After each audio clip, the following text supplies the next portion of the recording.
الحمد لله رب العالمين والصلاة والسلام على سيد الأنبياء والمرسلين وعلى آله وأصحابه الطيبين الطاهرين أما بعد. معزز سامعین و حضرات، میرے ایمانی مشفق بھائیوں، اللہ تبارک و تعالی نے ہمیں ایک بہت ہی مبارک اور بہت ہی رحمت اور برکتوں والا مہینہ عطا کیا تھا، جس کا آج غالب گمان یہ ہے کہ آج یہ آخری دن ہو اور شاید کل عید ہو جائے. یہ مبارک مہینہ جس کے لیے ہم مسلسل 2 مہینوں سے دعا کر رہے تھے، اللہم بارک لنا فی رجب و شعبان وبلغنا رمضان، کہ اللہ آپ نے ہمیں اتنی عمر دی ہے تو کم از کم ہماری عمر میں 2 مہینے اور اضافہ کر دے تاکہ ہم رمضان کی رحمتوں کو اور رمضان کی برکتوں کو اپنی دامن میں سمیٹ سکیں. یہ مبارک مہینہ آیا بھی اور چلا بھی گیا. پہلا عشرہ تو پھر بھی محسوس ہوا کہ ہاں رمضان میں ہم ہیں، لیکن دوسرا اور خاص کر یہ آخری عشرہ کس طرح گزرا پتہ ہی نہیں چلا. یعنی بس جس طرح ہوا کا جھونکا آتا ہے کہ آ کر چلا جاتا ہے، اسی طرح یہ عشرہ بھی آیا اور چلا بھی گیا. اب آج کا جو دن ہے رمضان کا تقریباً آخری دن ہے. آج ہمارا کام یہ ہے کہ ہم اپنا محاسبہ کریں کہ اس مبارک مہینے میں، اس رحمت والے مہینے میں ہم سے کتنی عبادتیں ہوئی اور اس کی ہم کتنی قدر کر سکے اور کتنی بے قدری اور ناقدری سے ہم دوچار ہوئے. خود احادیث میں اس بات کی ترغیب ملتی ہے اور ہمارے نبی صلی اللہ علیہ وسلم کا عمل بھی یہی ہے کہ آپ جب بھی کوئی نیک کام کرتے تھے تو اس کے بعد اپنی بندگی کا اور اپنی عجز کا، عاجزی کا اظہار کرتے تھے اور آپ استغفار کرتے تھے. اسی لیے ہر نماز کے بعد جو ہی امام سلام پھیرتا ہے تو سارے مصلی کیا کرتے ہیں؟ استغفر اللہ استغفر اللہ، کہ یعنی اے اللہ ہم سے جس طرح نماز پڑھی جانی چاہیے تھی ہم سے ادا نہیں ہوئی. ہم اس لائق نہیں ہیں کہ آپ کی شایان شان ہم نماز پڑھتے، لیکن جتنا بھی ہم سے ہو سکا ہم نے آپ کے حکموں کو بجا لایا ہے. لہذا اس کی کمی کوتاہیوں کا آپ معاف کر دیں. ہم اپنے گناہوں کا اور اپنے عجز کا اور اپنی عاجزی کا، اپنی کمزوری کا اقرار کرتے ہیں. تو اسی طرح ہر نیک اعمال کے ساتھ یہی حکم ہے کہ جو بھی ہم نیک کام کریں اس سے ہم پھولے نہ سمائیں. یعنی ایسا نہ ہو کہ ہم غرانے لگے اور ہم اترانے لگے کہ دیکھو ہم تو اعتکاف میں بیٹھے تھے، ہم نے 30 روزے رکھے. نہیں میرے بھائی، بلکہ سنت طریقہ یہی ہے، ہمارے نبی کا دستور یہی ہے کہ جب بھی کوئی نیک کام ہو اس کے بعد ہم اپنی بندگی کا اور اپنی کمزوری کا ہم اقرار کریں. تو آج کا ہمارا پہلا کام یہ ہوگا کہ ہم اللہ تعالیٰ کے حضور استغفار کریں گے، اپنے گناہوں سے معافی مانگیں گے کہ اللہ آپ نے اتنا مبارک مہینہ ہمیں عطا کیا تھا، اس کی جتنی قدر کرنی چاہیے تھی، اس میں جتنی عبادتیں کرنی چاہیے تھی ہم سے نہیں ہو سکی. ہم عاجز ہیں، ہم سے عبادتیں نہیں ہوئی، ہم اپنے نفس سے مجبور ہیں. لیکن جتنی بھی عبادتیں ہوئی ہے، جو بھی ٹوٹی پھوٹی عبادتیں ہم سے ہو گئی ہے، اے اللہ تو اسے اپنے حضور قبول فرما اور اس میں جو بھی کمی کوتاہیاں ہوں اس کو آپ معاف فرما. تو پہلا کام یہ ہے کہ ہم استغفار کریں، اللہ کے حضور روئیں، گر گرائیں اور اپنے گناہوں سے، اپنی کمی کوتاہیوں سے معافی مانگیں. دوسرا کام یہ ہے کہ اللہ تعالیٰ کا شکر ادا کریں کہ اللہ نے ہمیں یہ مبارک مہینہ دیا، ہمیں صحت تندرستی کی نعمت دی. بہت سارے لوگ ایسے ہیں کہ جنہیں رمضان کا مہینہ ملا لیکن انہیں عبادت کا موقع نہیں ملا. آج وہ ہاسپٹلوں میں ہیں، بیمار ہیں، روزہ نہیں رکھ سکے. دوسرے عوارضات ان کے ساتھ ہیں، کوئی جیلوں میں بند ہیں. تو اللہ کا شکر ہے کہ اللہ تعالیٰ نے ہمیں یہ مبارک مہینہ بھی دیا، صحت تندرستی بھی دی، عبادت کرنے کی توفیق بھی دی، اور ہم اعتکاف میں بھی بیٹھے، روزہ بھی ہم نے رکھا ہے، نمازیں بھی ہم نے پڑھی، تراویح میں بھی ہم شریک ہوئے. تو جتنی عبادتیں ہو گئی ہے ہم ان عبادتوں پر اور اس نعمت پر، اس توفیق ملنے پر اللہ تبارک و تعالیٰ کا شکر ادا کریں. اللہ خود فرماتے ہیں کہ اگر تم شکر کرو گے تو میں ان نعمتوں میں مزید اضافہ کروں گا. لئن شکرتم لازیدنکم.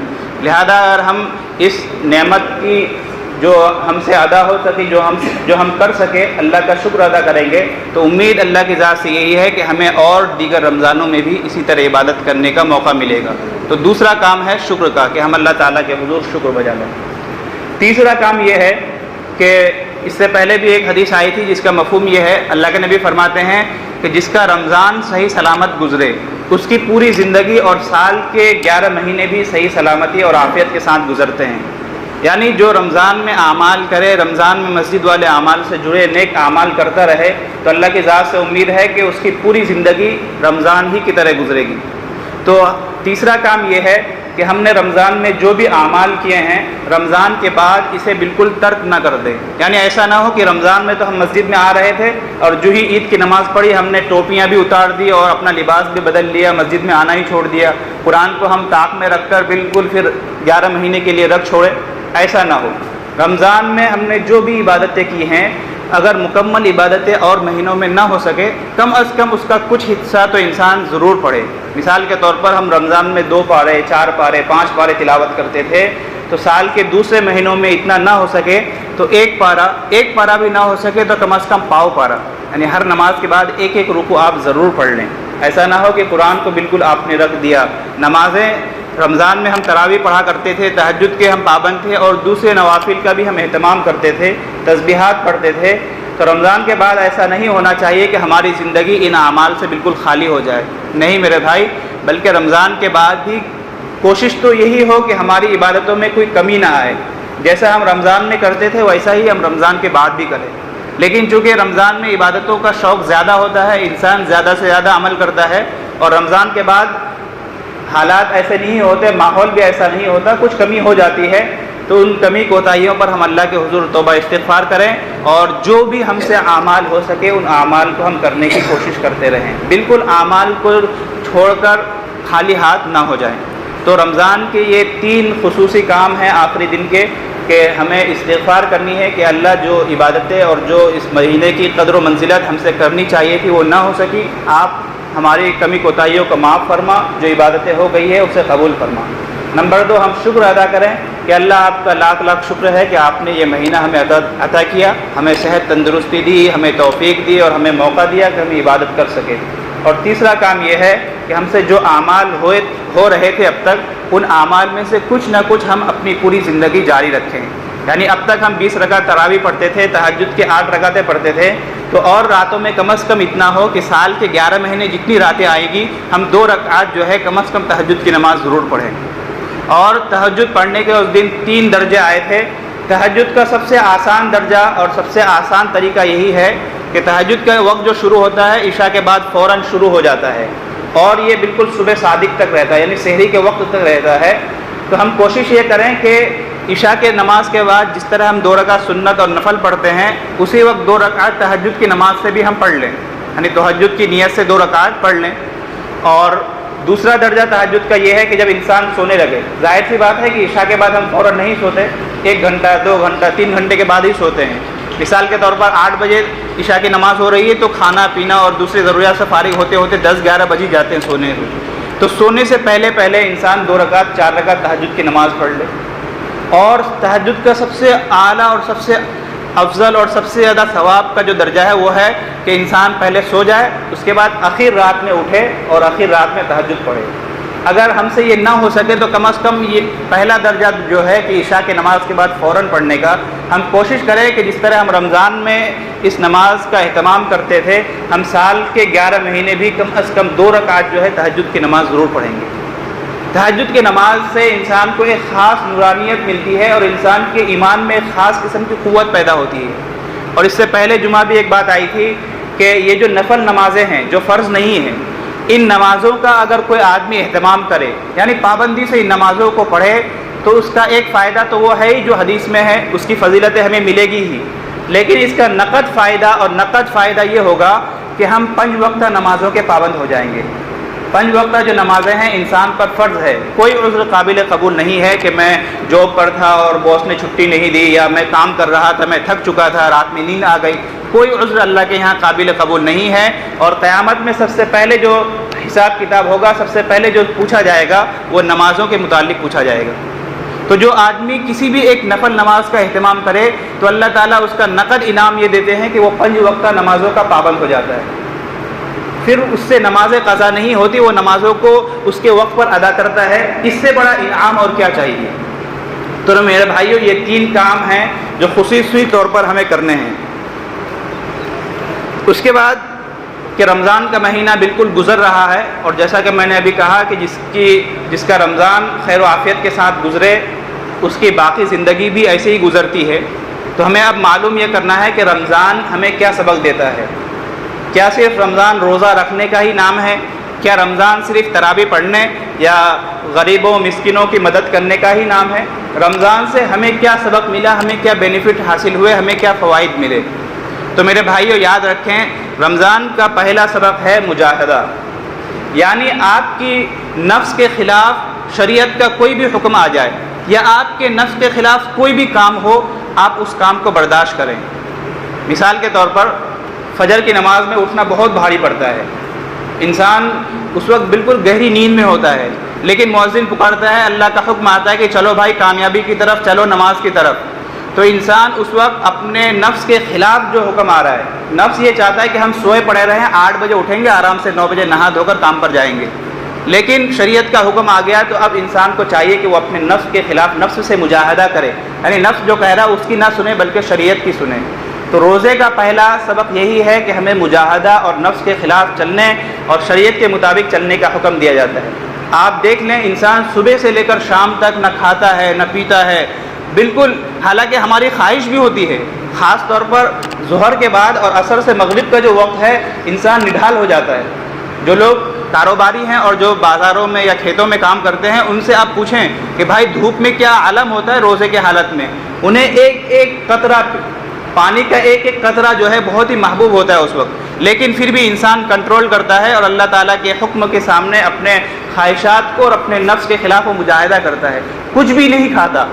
بلکہ آپ اگر دیکھیں کہ انسان اپنے رب سے کتنا محبت کرتا ہے، میں اس کو مثال سے سمجھاتا ہوں کہ مثال کے طور پر آپ کو پیاس لگی ہے، جو عصر کے بعد کا وقت ہے، بہت ہی زیادہ پیاس لگی ہے، اور آپ گھر میں بالکل اکیلے ہیں، کوئی دیکھنے والا نہیں، نہ وہاں پر کوئی CCTV کیمرہ ہے، اور فریج آپ کے پاس میں ہی ہے، وہاں پر بالکل فالودہ اور ایک دم ٹھنڈا شربت رکھا ہے، لیکن چونکہ ابھی مغرب کا وقت نہیں ہوا تو دنیا کا کوئی بھی مسلمان جو ہے ایک قطرہ، ایک گھونٹ تو دور کی بات، ایک قطرہ پانی یا ایک قطرہ شربت بھی اپنے ہونٹ میں نہیں اتارتا۔ اس کی وجہ یہی ہے کہ جب اللہ تعالیٰ نے ہمیں کہہ دیا ہے کہ بھائی چاہے تمہارے نفس کے خلاف ہو، چاہے تمہارا جی چاہے، تمہارا من کرے کہ ہمیں پانی پینا ہے، مجھے شربت دے دو، لیکن تمہیں پینا نہیں ہے۔ تو روزے کا پہلا سبق یہی ہے کہ انسان کو مجاہدہ سکھلاتا ہے کہ زندگی میں اور سال کے جو 11 مہینے ہیں، آپ کے نفس کے خلاف بہت سارے احکام آئیں گے، آپ کے نفس کے خلاف بہت سارا حکم ہوگا، آپ کو چاہیے کہ اس وقت نفس کی خلاف ورزی کریں۔ مثال کے طور پر ہم کسی سے معاملہ کرتے ہیں تو وہاں پر رشوت کا معاملہ آ جاتا ہے، بعض لوگ سود لیتے ہیں، سود کی رقم بڑی بھلی معلوم ہوتی ہے، آج کل تو یہی کہا جاتا ہے کہ جو بھی پاور ہے سب پیسے میں ہے، تو جب انسان کے سامنے پیسہ آتا ہے، رقم ہوتی ہے، تو انسان کی نیت ڈگمگا جاتی ہے۔ تو روزے سے ہمیں یہی سبق ملتا ہے کہ چاہے ہمارے سامنے حرام لاکھوں میں ہو، کروڑوں میں ہو، ہم اسے ٹھکرا دیں اور ہمارا جو اصل حق ہے اور جو حلال کمائی ہے اسی پر ہم قناعت کریں۔ تو یہ روزے کا پہلا سبق ہے کہ انسان نفس کے خلاف اور اپنی طبیعت کے خلاف مجاہدہ کرے۔ دوسرا رمضان کا سبق کیا ہے؟ دوسرا سبق ہے کہ رمضان اور قرآن ان دونوں کو خاص مناسبت ہے کہ اللہ تبارک و تعالیٰ نے جب قرآن میں رمضان کا تعارف کرایا تو رمضان کے بارے میں کہا کہ رمضان وہ مہینہ ہے کہ جس میں قرآن اترا، اور جب قرآن کا اللہ نے تعارف کرایا تو اللہ نے فرمایا کہ قرآن وہ کتاب ہے کہ جو رمضان میں اتری۔ گویا کہ اللہ نے رمضان کا تعارف قرآن سے اور قرآن کی پہچان اور قرآن کا تعارف، ان کا انٹروڈکشن جو ہے رمضان سے کرایا۔ ان دونوں میں ایسا ہی تعلق ہے جیسا کہ گریبان کو اور دامن کو، یعنی چولی دامن کا تعلق ہے دونوں کے اندر۔ تو رمضان کا ایک سبق یہ بھی ملتا ہے کہ جس طرح ہم نے تراویح میں قرآن سنا اور جس طرح رمضان میں قرآن نازل ہوا، ہم رمضان میں زیادہ سے زیادہ ہم نے تلاوت کرنے کی کوشش کی، تو سال کے دیگر مہینے بھی ہم قرآن کی تلاوت کرتے رہیں۔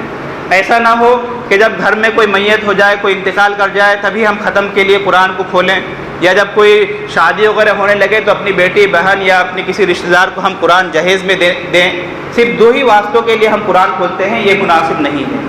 بلکہ ہمیں کوشش کرنی چاہیے کہ روزانہ جتنا بھی ہو سکے کم از کم 1 پاؤ یا کم از کم 1 صفحہ انسان روزانہ ضرور تلاوت کرے۔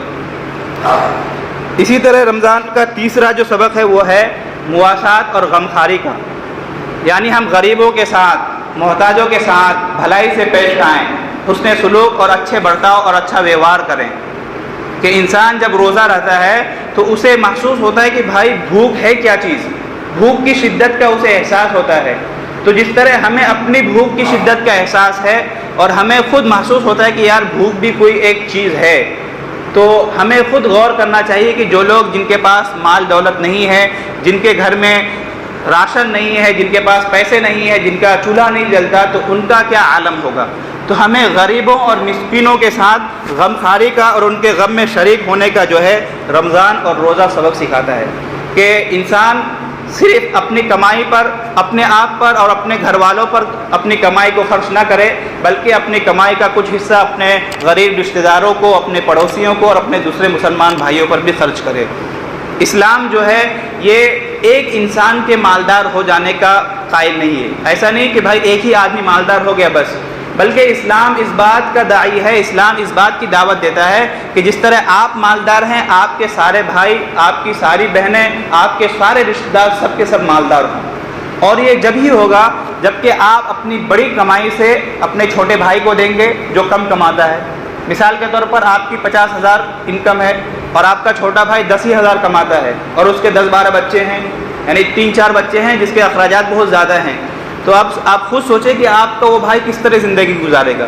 تو اسلام یہ کہتا ہے کہ آپ خود مالدار بن کر نہ رہو، بلکہ آپ کی جو 50,000 کی انکم ہے اس میں سے کچھ اپنے چھوٹے بھائی کو بھی دو۔ یہ آپ ہی کا بھائی ہے، آپ ہی کا خون ہے، دونوں ایک ہی ماں سے پیدا ہوئے ہو، دونوں کے اندر ایک ہی انسان کا خون دوڑ رہا ہے۔ لہذا انسان کو چاہیے کہ اپنے مال پر قبضہ کر کے نہ بیٹھا رہے، بلکہ اس میں سے خرچ بھی کرے۔ تو رمضان کا خاص سبق یہ ہے کہ مواسات اور غم خواری کا، رشتہ داروں سے، تعلق والوں سے، پڑوسیوں سے اور دوسرے غریب مسلمانوں سے انسان جو ہے صلہ رحمی کا معاملہ کرے اور ان کا بھی تعاون کرے۔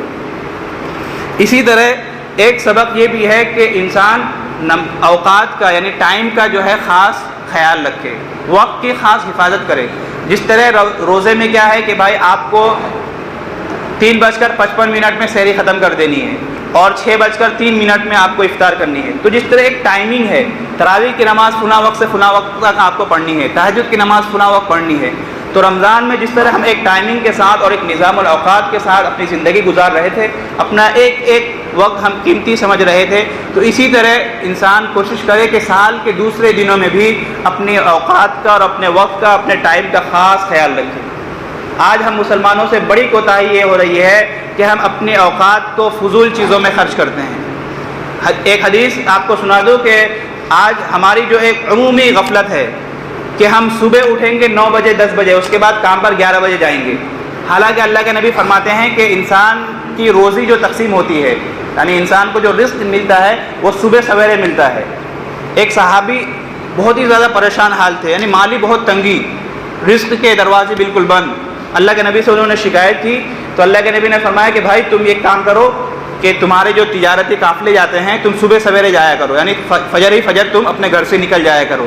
وہ صحابی فرماتے ہیں کہ میں نے اس نصیحت پر عمل کی، یعنی میں صبح سویرے اپنے کاروبار پر نکل جاتا تھا، اپنے کام دھندے میں لگ جاتا تھا، فجر کے بعد فوراً ہی، سونے کا کوئی معمول نہیں تھا۔ وہ صحابی فرماتے ہیں کہ کچھ ہی سالوں میں میرے پاس اس قدر دولت آئی کہ میں اسے گن بھی نہیں سکتا۔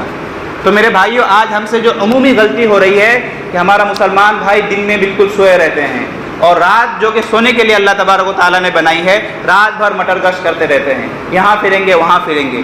جو وقت روزی تقسیم ہونے کا ہے اس وقت ہم سوئے رہتے ہیں، اور جب روزی کے دروازے بند ہو جاتے ہیں اس وقت ہم جاگتے ہیں اور محنت کرتے ہیں۔ تو کس طرح ہماری روزی میں اور کس طرح ہمارے مال میں اور کس طرح ہماری دولت میں برکت ہوگی؟ تو ہمیں چاہیے کہ ہم جس طرح رمضان میں سحر کے وقت اٹھ جاتے تھے، اسی طرح ہم دوسرے مہینوں میں بھی صبح سویرے جلدی اٹھنے کی کوشش کریں اور جلدی سے جلدی اپنے کاروبار میں، اپنی تجارتوں میں، اپنے کام دھندوں میں لگ جائیں، تاکہ اللہ تبارک و تعالیٰ روزی کے دروازے ہم پر کھول دیں۔ اسی طرح رمضان کا ایک سبق یہ بھی ہے کہ انسان اپنی خواہشات پر شریعت کے احکام کو غالب رکھے، یعنی آپ کا نفس کچھ بھی کہے لیکن آپ کو چاہیے کہ شریعت کا جو حکم ہے ہم شریعت کے مطابق ہی اپنے اعمال کرنے کی کوشش کریں۔ اور سب سے آخری اور سب سے اہم تحفہ رمضان کا جو ہے وہ ہے تقوی کا۔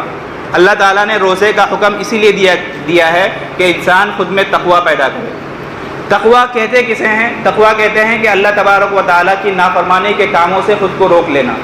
اللہ نے جتنے اعمال اور جتنے کام کرنے کے کہے ہیں ہر ایک کام کو کرنا، اور جن جن چیزوں سے اللہ تعالیٰ نے روکا ہے ان تمام باتوں سے رک جانا، اسے کہا جاتا ہے تقوی۔ تقوی کے خلاف دو چیزیں ہیں کہ انسان یا تو اللہ تبارک و تعالیٰ کے حکم کے خلاف کوئی کام کرے، یہ تقوی کے خلاف ہے۔ مثال کے طور پر اللہ تبارک و تعالیٰ نے روزہ رکھنے کا، زکوٰۃ دینے کا، نماز پڑھنے کا، تلاوت کا حکم دیا ہے، انسان ان تمام کاموں کو چھوڑ دے تو یہ تقویٰ کے خلاف ہے۔ اور دوسرا یہ کہ انسان مخلوقات پر ظلم کرے، یعنی کسی اور انسان پر ظلم کرے، یہ بھی تقویٰ کے خلاف ہے۔ تو اللہ تبارک و تعالیٰ نے جو رمضان کا مہینہ دیا ہے یہ اسی لیے دیا ہے کہ ہم اپنے اندر تقویٰ پیدا کریں، یعنی حقوق اللہ جتنے ہیں، اللہ تعالیٰ کے جتنے حقوق ہیں ہم ہر ایک حق کو ادا کرنے کی کوشش کریں، اور حقوق العباد یعنی دوسرے لوگوں کے، دوسرے بندوں کے، دوسرے مسلمانوں کے اور دوسری مخلوقات کے ہم پر جو حق ہیں ان تمام حق کو ہم ادا کرنے کی کوشش کریں، کسی ایک کی بھی حق تلفی نہ کرے، یہ ہے تقویٰ۔